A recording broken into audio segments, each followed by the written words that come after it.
Dr. Bawumia. I'm telling you, I saw it. Me musan call for yen yomatia Dr. Bawumia. Mame Mao Akwaba and Faumbra Ghana and TVGH so what friend me Adjoa searching him. Ebusa for sofu bi ede ensem bi abetudua o kire se eye Dr. Bawumia and an camp omonye vigilant na omo enye careful and paibona de bi enkoso because January ending NPP for omo primaries na omo ekono ebimo ede eye the former president Dr. Bawumia akomali Mali no mo de ne kwaye dia woni ne na meduru so echimechima de esese ye ne de no so when take care ebeba eye olipa foforo ho ye ne aso ye nim nkomsha ebeba obi hye nkom a eye so betena ho din na nkomsha no embem obi kura ohu hwe but essence wa hye nkominti no obe pe ba bia fa nante se na ebe ya nkomsha no ebebem na gara fa ka se sofi eye Abi into Dr. Bawumia empe baby emfa because something no come Mali. Hey, Mali. Ana nije ana ekure omutu ndru bebre wo so yi. E na Dr. Bawumia omo na mpa. Into software air trace Dr. Bawumia yesterday anya sade ye wode no ebekọ baby foforo. Yenti ensema prophecy e de etudwa. Sha e wo sunsumu no. Ma hu se enkophobia come Mali, Mali. I know Makofa Malams, Fuaba Ghana. Se Omumbeya Nyomentia Dr. Bawumia. I'm telling you, I saw it. Me musan call for yen Nyomentia Dr. Bawumia. Me sorry yana me ye video. Me sorry yana. Me ba me money to ye video. Se Bawumia mompaye. Na Bawumia fanene en si formwa. Ye be jiade ene dia. Ma shen komo no. Me ma shen komo no. But the doctor and see for more. Doctor is born to become a president. Bawumia, nyame de ne basa asiti so mayor president. But the doctor I'm sorry ya, me hu sem konfo yenyo metiano. Konfo yenyo metiano. But the nyame aka no, then one waka. Bawumia is winning this primaries hands down. I am the first prophet I share unkom before 31st amount for kabie. Now after Bawumia becomes the flag bearer no, say oya ne nyoma ya. I am not talking about Yobi count. After Bawumia wins the primaries, no, if he's able to, so or to turn your year, Bawumia will become the president of the Republic of Ghana. Manuel Semos is that, and I don't care what that will be back.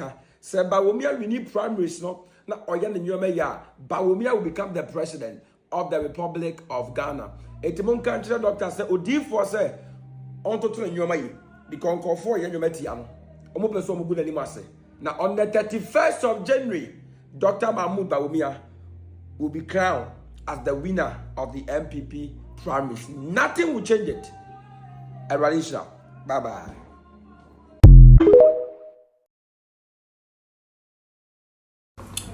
Ya mobi bia fishiapa. Ya chia Ghana fo nyina. Ya san ba adwuma. Ya chia oman mu mpanimfo. Be kire wona e wa aban mu. Ene MPP mpanimfo su nyina machia mia bitwotwo mutwoma de nyina da bia mai mekase oman mpanimfo abedi akire no mo abesene kɔ emfasode a yenya no papa we seso no sasa mpanimfo abesene kɔ se mampani abedi akire a atwam etimi maye bia enka oman sabi kenne mene wo kasai ki de Ghana toto America mechire dawa kro aka eda yenuanom e wosirem enkuruma nkwan mu Ghana ni da so ba ko aka nyansafo nimdifo a sabi ene ontia ban mu oman edi ni so mfaso mechire Dr.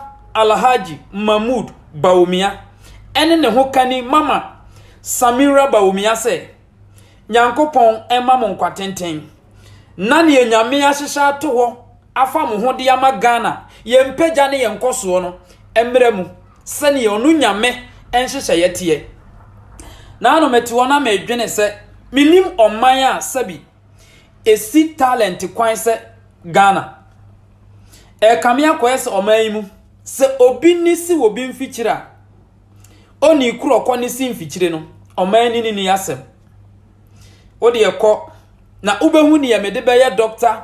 Alhaji Mahmood Bawumia ye okrom ha ena asafo bi ekoye ye evangelist bi hu posters se wawu na Bawumia nka ho omu ye posters no Bawumia na oni printing press na wonka ho enso ebra nipa no soro se obe defend ne ho no ye hu se asafo no soro se omo ne Dr. Mahmood Bawumia ebedi ne nyono ye ka kire mo mahunu se bi asa sore ekuro yi mu adi kanfo a munye mu adwene se mo pe ahome ama mabunu ne nchirima eba na mo de da bia mo be sore atia ne Nyankopon asoma no ade na mo omen se omeyi yen emfiri ahokire ene sabi oya omu no ye kania ka kire mo se ye nsuro mu dako eni ye nsuro mu afe na yande bibi nti obuo ni nidi a yede mamo se oman adi kanfo ni oman Nyankopon asomfo na mode sum ye nti na toda na yedi ye hu se yewuro wusu bempa yiniti oni afia so asnega ntokwa opani nkase ye kan ya ka kirewo ba bia wonan e paba no e ho troma wafa wafofura enye Dr. Alhaji Mahmood Bawumia so udisia yemu bia yensuro wuo na yensuro Nyankopon atemu a eba no ye betwa eno ne ye pese ye ka kiro se udisia ye betwa wa mu hu se Nyankopon somafo na wo ye se wo betra wo hye a ye betwa eno ne ye ka kiro ekuro imu obi afa na fofura Bawumia so dabi mudisika edane sabi eni nimdie sika muji sika na mode adane nimdie ye mamu kwan musi Nyankopon afre mu kan mu ye nyame adwuma mu nimulemu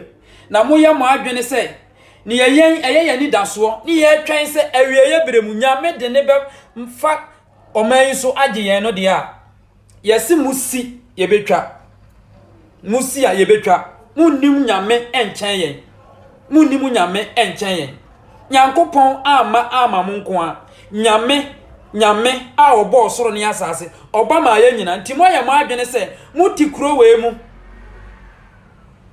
mudi nipa bi bepa musika di mo yire ne mo manti a ye ne mu bedi ni kuro mu ha ye ne mu bedi se Nyankopon kasa na motia yen nya bonsam ne kasa kire yen nyame kasa ye tibi se nyame ni obo soro ne asase e kasa na mamotia yensu nyame kasa yete sabi mu yemu no ma wie kokeka mo ntokwa na eben mo so ana mo pe baabi di muti ahye na meni afia so asnega ka afi na mesuja gugu so ade Bawumia to Ghana asofo odien oto mo yere ade mo nkohyecha hotel na ontua moka Bawumia mo yire ya atosede ya de tonkwam ene woto ede ya aduane adi ontua moka ede ya ne ehunahuna ne nsem hunu ekoso kurom ha no obi ansuro mu obi ani wo asuro mu me kan kire mo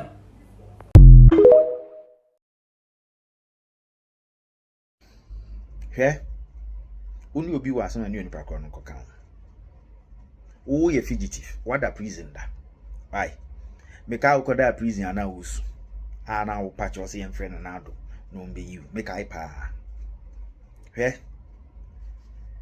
politics na be ya bra ba ye ka asofo a mame nka bibi kiro ye yi obi ti se otabela wa fennu e wo den mu otabel otumi read the Bible echechire mu otabel enim preaching otabel preaching politics otabel ya ochirechirefo otabel nsori ko beyond Ghana otabel egu schools esan wo university otabel clear ka otua duty asofo adifo hwe presbyterfo hwe Roman asofo hwe Pentecost asofo hwe Anglican asofo hwe ICGC asofo hwe Victory Bible asofo asofo ni bi wo mu yenimde asofo ni bi wo ha uti wo mu preaching na it talks about them we asofo na person o kan economics preach economics Use the Bible to defend it. Use data to defend it.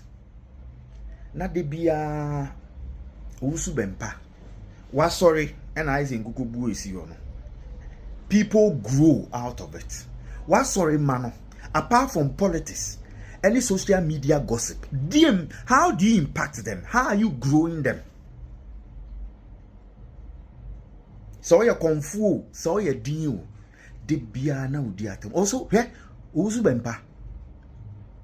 She Dr. Mahmoud Bawumia, when you he's grown in politics and economics why yebi Ghana why DN why ama Ghana apart from fake prophecies DN pa no why ama Ghana in Crawford di o ma hoodin build Ghana no wo de wa hoodin raw draws akese eto akese na wo de fru wa hoodin nyina wo de afro ma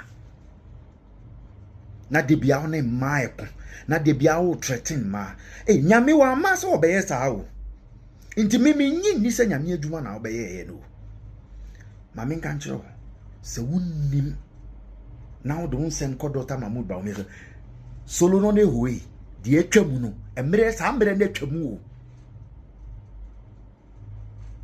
she bi ye oni obi anya ni oni pakro na nka Okoka Dr. Mahmoud Bawumia ye betie si wuso. One say anointing e was na ira eko. O sorry I now come. Aden na wonhu ohia ni abeni e ba Ghana so na wonsa. Aden na wonko hospitals na wonmoa. Aden na ekunafo ne nkrofo yare wonmoa wo. Na de bia jese wo de o prophecy nyina ye politics. Na politics no yenim for research ubusa se yemfa findings no na wabegina aka we know all sa jana 1 jana 2 awe ubusu bempa nti oda list na wo se yemfa nkoma Dr. Mahmoud Bawumia no hweyema on few odie why say odi wafutam bia no pedjuma biye why bobra pa so nyame papa ne jai tricks no sisi akonfo kra omukom yiye obeye hia ye nye jai motoro mojo no obeye nwa yenyu ne jai motoro mojo no ne makacho stay of Dr. Mahmoud Bawumia 31st bebe tro ne no ma unhu da o koda so ana usuro so beda mene wa kade ato agrada no me de besu nyansa ye nyina ye wo baabi ko ye nyina obi ani ho so chembra no na mra no so mu a eso mu kakra no so kai se ne na wusu a wutru tantrums a na wo pacho no ye chow naked cow boxes no so okay obi a wo baby ko so just be careful.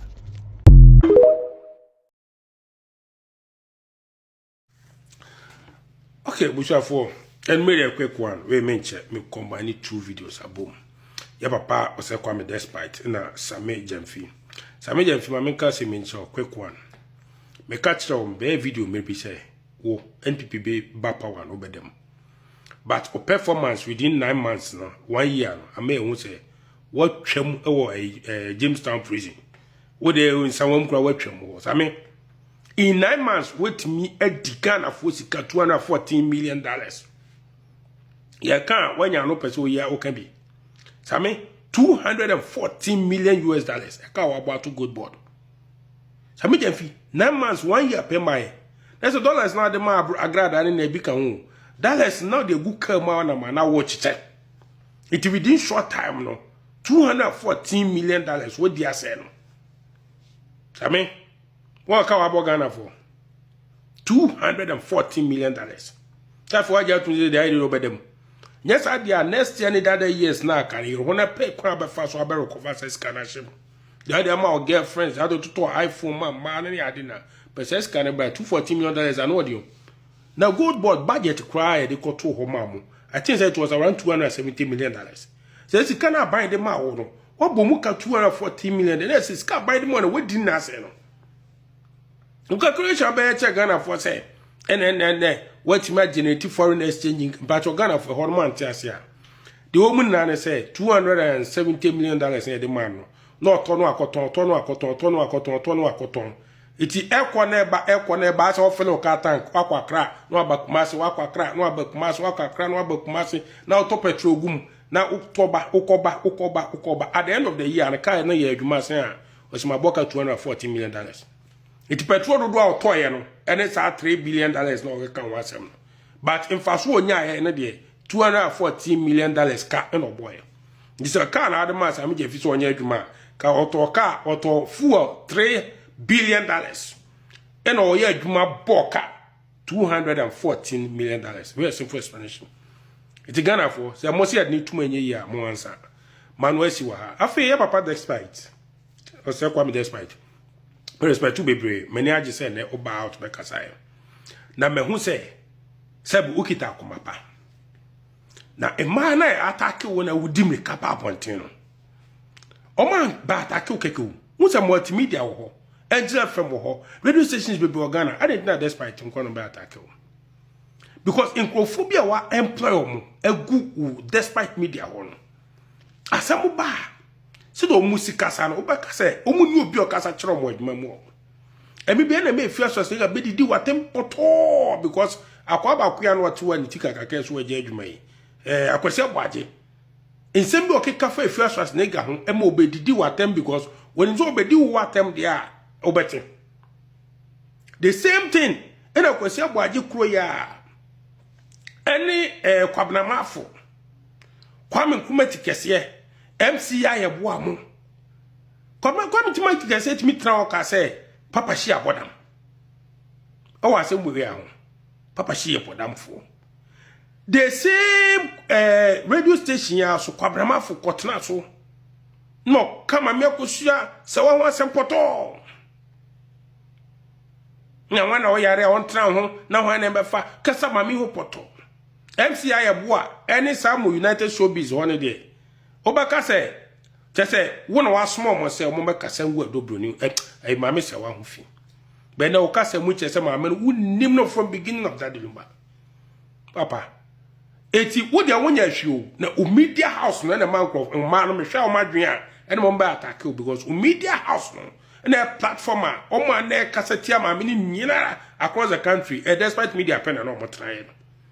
Ti papa ma wadwen ko ho na wo bre apesika no sankofo no wa employ mo no mu nya bankuma na ni fam me metie ya me bre wa kwantu mi ti nya me adu o che bi ma ye ya na me workers bi esa me din a me yi wadi fast me ba so straight men tra ho anyi wani men tra ho anyi we broni bi no be sa de broni de adwuma ne de ama cha bo che me bo mo nka o cross line o be yi wadi sia but what jawom eno ma se ntwamwa eno mugu ho eno mo kasa di atem papa panyi tikase emi bi me personally me send no audio message attack no because on your platform kwame to make tikase bi kwan ema akwai Kofi Adams didi na na do attempt at the tonum na kwame to make tikase na obisa Kofi Adams o birthday na na do birthday ene o na assemble na o de be man na Kofi Adams start here use West what did papa natam